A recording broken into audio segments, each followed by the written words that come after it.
You're listening to School Counseling Simplified, a podcast with easy-to-implement strategies for busy school counselors. Here's your host, Rachel Davis from Bright Futures Counseling. Let's play a little game of Would You Rather, School Counselor Edition. Okay, would you rather spend your weekend planning a group or spend your afternoon sitting in irrelevant PD? Yikes. Or would you rather be the only counselor with no one to collaborate with, or to spend hours searching online for engaging activities? All of these options are pretty bad, right? But unfortunately, they're all too real. But what if I told you I had a solution for you? What if I told you I had access to hundreds of school counseling lessons, groups, and activities, counselor-specific trainings on the topics you need most, and a community of like-minded school counselors to support you? You would say, yes, please. Well, that is what Impact is all about. Impact is my monthly membership for school counselors, and it helps you with all of these things. You get access to hundreds of resources. That's unlimited free downloads. Log in and get what you need right away to every single resource that's in my store. We add new resources each and every month. We're adding a new middle school and elementary resource each month, and some of these are bonus Impact exclusives, meaning that you can get resources just for members. You can request resources that you need and easily search so you can find exactly what you're looking for. And let's talk about the trainings, counselor-specific trainings on the topics you need most. We do these each and every month as part of our Coffee with the Counselor series. Impact members get to join for absolutely free. You earn PD certificates and you get exclusive access to members-only things like the Ultimate Small Group Experience and our Summer Summit Conference. And the community. Y'all, this is possibly my favorite part of Impact. I so look forward to jumping on these calls, to getting to know counselors who are similar to me and also completely different. It's so fun to hear from your experiences and your challenges, and everyone brings a unique perspective to the table. We have an exclusive online community, and we even have a cool app where you can chat with other counselors in these community circles. We have our monthly calls, like I mentioned, twice a month, and we share wins, troubleshoot tough cases, and just talk about what it's like to be a counselor, because so often we're on our own island at our school sites. So if any of that sounds like it's for you, I would love to see you inside Impact. Go to stressfreeschoolcounseling.com/impact to solve all of your counselor problems. And I have a special offer for my listeners. Use code POD at checkout to save 10% off your first month. Okay, let's go to today's episode. You're listening to another episode of School Counseling Simplified. It is Bullying Prevention Month, so this month I'm going to be sharing some of our best episodes about proactive bullying prevention strategies, and today is all about creating a culture of kindness. Okay, let's check it out. Hey guys, welcome to another episode of School Counseling Simplified. Okay guys, it is Bullying Prevention Month. It is October, and you may be thinking, well, you've talked about Bullying Prevention Month last October. Shouldn't we just go listen to those episodes? And I encourage you to do that, sure. But also, this is going to be totally different. So I have new stuff for you guys, and I'm pumped. I also have loads of construction noise in the background, which is super duper annoying, and I so apologize for that. But it is just Estes La Vida in Costa Rica, right? So I don't know what's going on. It's not at my house. It's at my neighbor's house, I guess. But I don't know how long it's going to be or when it's going to be over, so we're just going to power through, so bear with me, and the jackhammer. All right, guys. So today on the podcast, I want to talk to you about creating a culture of kindness.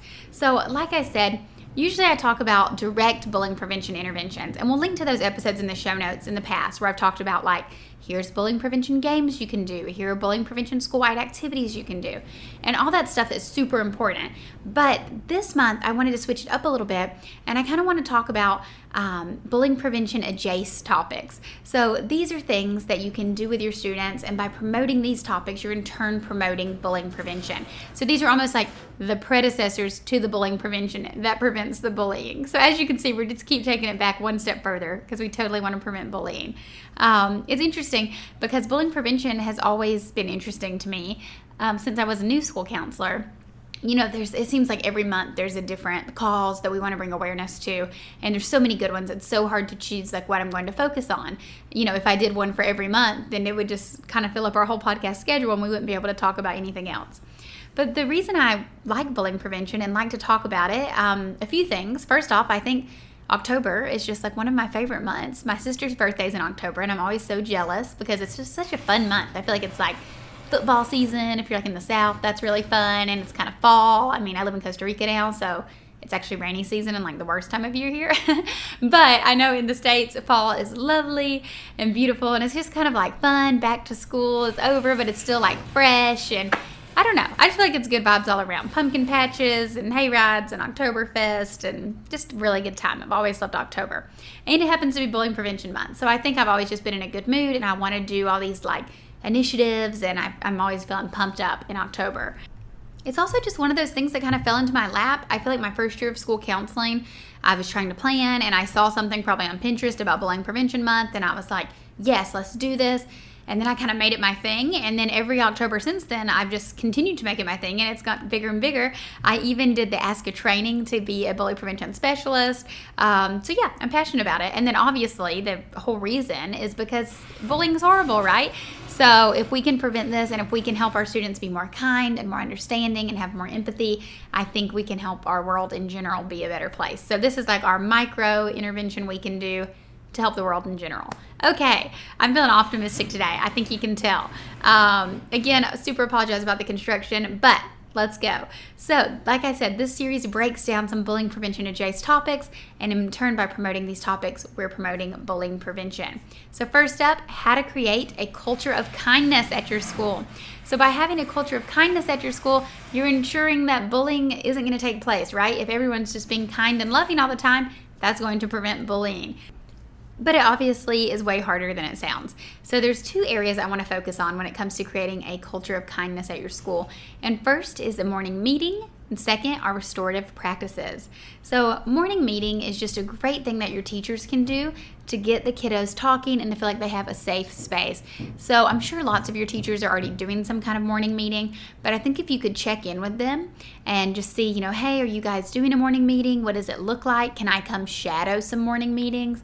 If you pop in and watch them, that would be a really cool way for you to see what they're doing in their classrooms.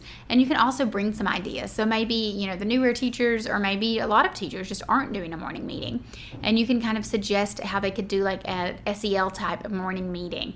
So I recommend using some morning meeting discussion cards. And they would have questions on them that say things like, how are you a good friend? How can you help your classmates when they're upset? Do you like working in groups or alone? When is it hard to cooperate with your classmates? If you were a teacher for the day, what's one rule you would make? How does it feel when your classmates don't follow the rules? How can you cooperate with your classmates? Things like that. So by getting kids to discuss these things each and every morning, it's doing a few things. It's having them think about their classmates, so they're practicing empathy. It's having them open up and share, so they're practicing vulnerability. And it's just practicing collaboration, right? So they know every morning they're going to sit down in their circle, totally encourage doing it in a circle, and they're going to have these chats, right? It's just a good way to start the day off. So I totally encourage you to support teachers with this. I have some morning meeting discussion cards that I'll link to in the show notes. You could get these and distribute them to your teachers and give them some examples of how they could use it with their students. I think that would be really helpful as the counselor to kind of train the teachers on how they can facilitate a simple morning meeting, because we know they are really busy from the minute school starts. They've got lots of things they need to cover, but just having like a 5-10 minute morning meeting is a really nice vibe to start the day, and I think it makes a big difference. Now, the other thing you could do are those restorative practices. So I went to a training on restorative practices, and the whole thing's super fascinating. You can get like specifically trained in being a facilitator at your school, and I totally recommend that. That's probably the best way. I'm not officially trained. I went to a training, but I'm not like certified or anything. But I just learned so much in the training that I went to, and I've continued to research it since then. So I wanted to share a little bit about it, and there's two things you can do in restorative practices in your class setting. So you could do these, encourage the teachers to do these, or it's something you could do when you come in for class lessons. But there's like proactive circle, and then there's resolution circles. So first, let's talk about that proactive circle. In the proactive circle, this would be something that's paired great with the morning meeting. So you can do some quick discussion cards, and then you would have a proactive circle. So I have an article I'm going to link to in the show notes as I was researching this, and it's from Edutopia. It's about bringing restorative practices to your school by Laura McClure. So again, I'll cite and link to that in the show notes, but I want to read a quote from that, and just to kind of explain what these circles are. So it says, circles give everyone a rare chance to share what they're feeling and experiencing. Over time, circle becomes a safe space where everyone feels they are heard and that they belong. That's a precious thing in a school or anywhere. Circles can be strengthened by a curriculum that sequentially builds skills.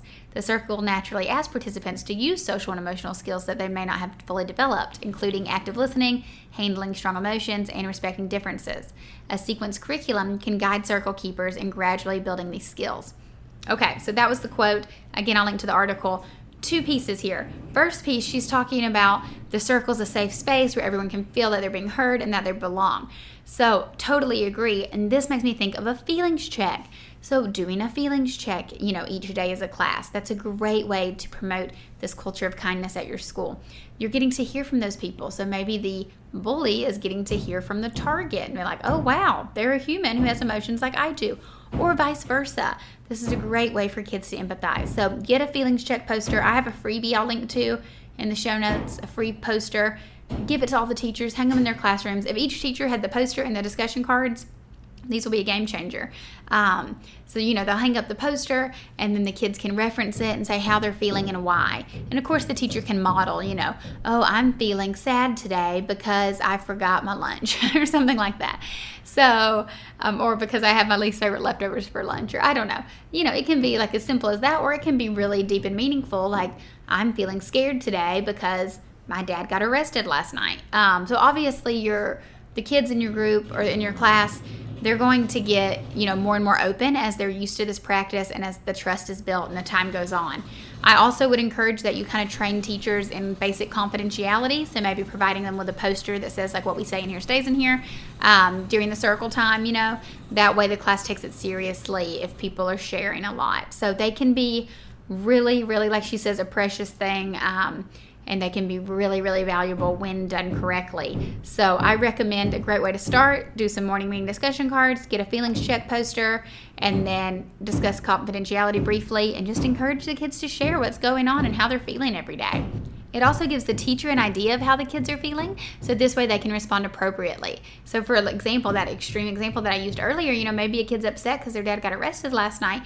Well, if they're not participating during reading time, hello, that's probably why. But if the teacher didn't know that, they may be a little more harsh, or like disciplinary on them.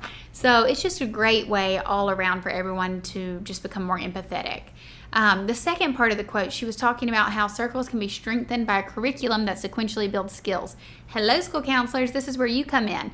So it's saying the circle naturally asks participants to use social and emotional skills that they may not have fully developed. So that's where you can come in and teach things like active listening, handling strong emotions, respecting differences.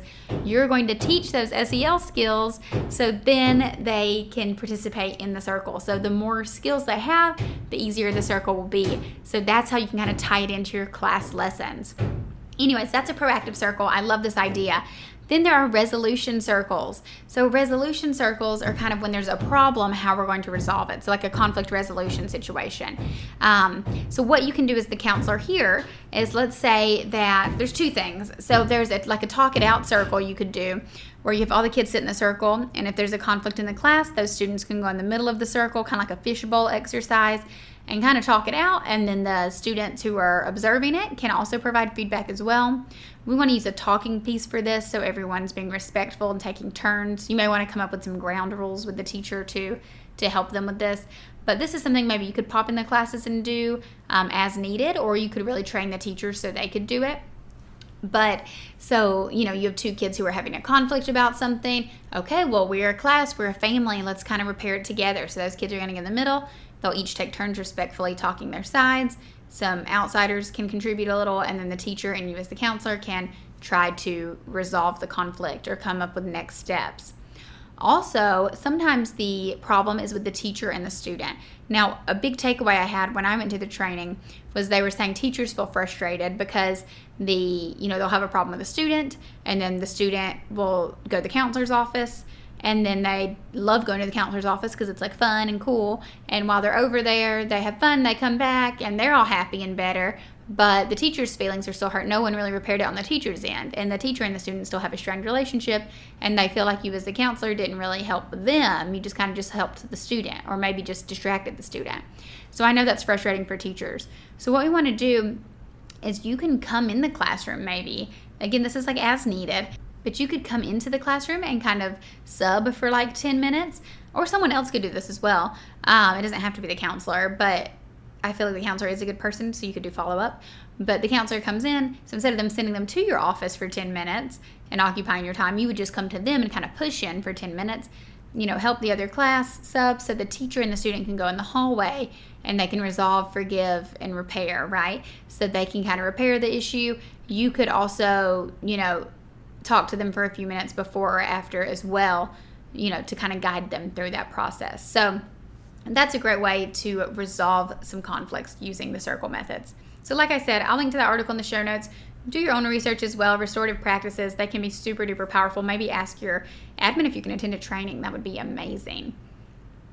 So we have the morning meeting, the restorative practices, and lastly, I might have said I only had 2 things, but I do have 3 for you. The school-wide kindness cards. So these are just like fun, silly things you can do, where you could have like some kindness cards that you would pass out. I think I have like some kindness pumpkins or something. I'll link to in the show notes if you want to make it like fun and October themed. I love October, but so some kindness cards are just fun little school-wide initiatives that you do to promote kindness, like a kindness day, kindness month, random acts of kindness, great kindness challenge. Any of those things are really great in creating a culture of kindness at your school. Awesome, guys. I hope you found this episode super helpful, and I will talk to you next week. Thanks for listening to School Counseling Simplified. You can find the links from today's episode in the show notes. If you'd like to connect with Rachel, she's on Instagram and Teachers Pay Teachers at Bright Futures Counseling. Be sure to subscribe to the podcast so you don't miss any episodes of School Counseling Simplified. Talk to you next week.